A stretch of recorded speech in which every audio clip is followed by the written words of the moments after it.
I'm excited to announce the release day for Sowing Hope. It's finally here, the second book in the Gathering of Mercies series, the sequel to Weaving Roots.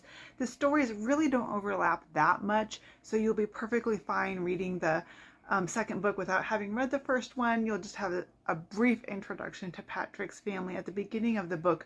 But honestly, most of Sowing Hope takes place away from his family as he decides to walk across the country to meet his hero, Elijah Lovejoy, the Presbyterian minister and anti-slavery editor in St. Louis.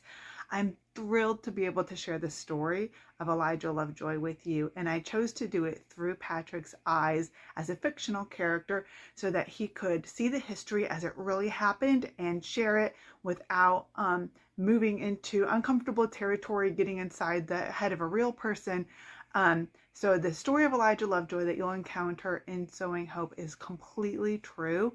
I did not fictionalized beyond just conversations here and there, but most of Elijah Lovejoy's words in Sowing Hope are from his actual writings because I wanted to preserve his integrity as much as absolutely possible. If anything, I took out some of his story just to make it fit into the book. I did not add anything. So the crazy things that happen in Sowing Hope are all absolutely true. The fight for a free press in an era when presses were being silenced that spoke out against slavery. People were even willing to give up their own rights as free white citizens in order to continue to keep the Black race suppressed in slavery. So Elijah Lovejoy was one of those people who spoke out against that. And then eventually he ended up giving his life for the cause of abolition.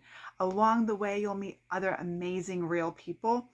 James Burney, the newspaper editor in Cincinnati, Marius Robinson, Jason Bull, and so many more names that I wish I could include that I couldn't just for the sake of space.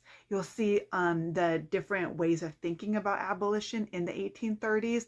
There was actually major different factions that strongly disagreed with each other about how to solve the problem. So even among the anti-slavery activists, you'll see the true story of the history of the Black church in Cincinnati and the Black community. So you'll learn a little bit about the schools and the churches and some of the businesses and how the economy of Cincinnati was run at the time. You'll go across America visiting many small roadside taverns and inns and farmhouses along the way. You'll get to St. Louis and Alton, Illinois, and so you really get a wide range of the history of what is going on in America at this time. I included some true little things in there about weather, the Texas War, so on.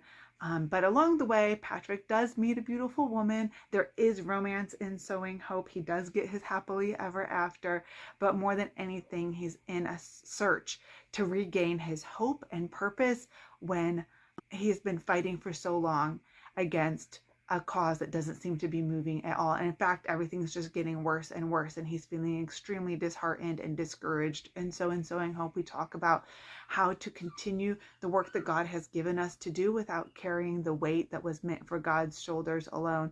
The pressure of what happens when the work you're working towards doesn't actually see fruit. So I am glad to introduce this story to you. I think it's timely, it's relevant, and I'm thrilled to introduce Elijah Lovejoy to a new generation of readers. So pick up your copy today, and happy release day.